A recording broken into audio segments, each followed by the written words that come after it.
Hey parents, how you holding up?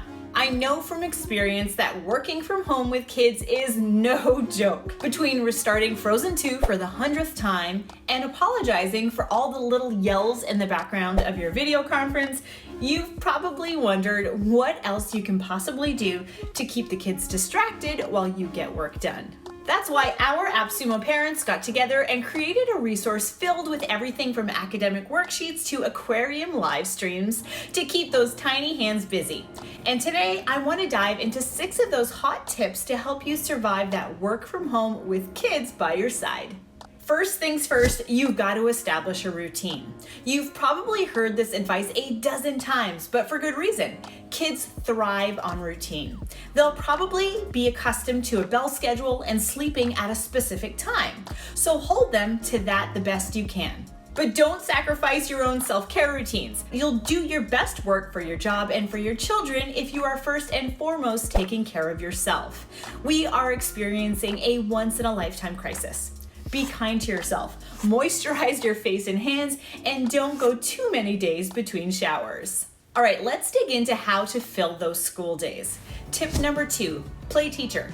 I know this sounds impossible with your workload, but hear me out.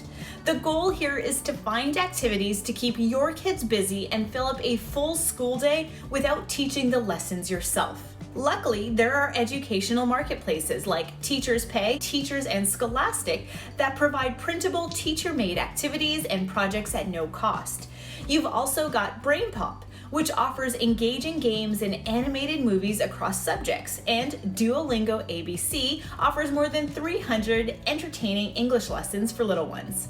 And of course, we wouldn't be AppSumo if we didn't recommend engineering courses. It's never too early to learn how to code. Plus, basic programming skills will refine your kids' creativity, logic, and problem-solving skills. We've compiled quite a few resources on our blog, which I'll link to down in the bio, but here are just a few.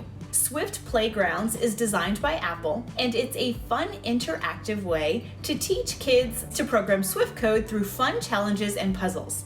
On a similar wavelength, Code Combat teaches programming languages in a fun adventure game, and Tinker, a leading source for fun coding courses, games, and apps, is offering free coding activities. Finally, Khan Academy is an award-winning educational nonprofit that offers a robust computer programming course complete with challenges, projects, and an embedded coding editor right on their site.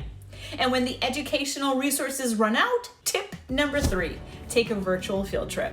From virtual tours of renowned museums and heritage sites to animal sanctuaries and aquariums with live webcams, you can bring the outside inside and even travel around the world. Or out of this world. With Access Mars, a web VR experience, you can explore the surface of Mars on the Curiosity rover.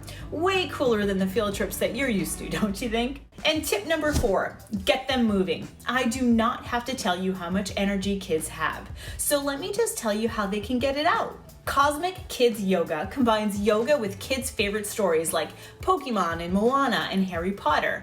And PE with Joe features a very enthusiastic and professional fitness instructor who leads workout classes for kids. For a more crafty approach, create a scavenger hunt using items they can find around the house. And pro tip, come up with a prize to boost motivation. And once you've worn them down, here is tip number 5. Introduce them to podcasts. One of the best brain-healthy ways to score yourself some quiet time is to get your kids listening to podcasts. And there are options for all of their interests. For the storyteller, check out Storynori that shares fairy tales, myths, poems, and more. For the history buff, try Forever Ago. And for the mini scientist, go with Wow in the World. Once you've got them hooked, podcasts are an easy and pretty silent way to keep your kids entertained and educated. And when all else fails, or even before all else fails, here's tip number 6.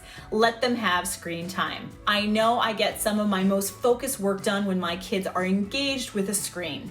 And if that's true for you too, there's no shame in it. Fortunately, there are boatloads of choices for educational television. You can scroll them for hours. We would never make you do that though. So we've prepped a full list of programming options for you, broken down by age to guarantee guilt-free Netflix binging. Just check out the link in the description. Sumolings, I know it's not easy to run a business when your kids are running through it. Let us know in the comments how these tips work for you, and we'd love to hear any pointers you've picked up over the last few weeks. Stay safe, and remember, you got this.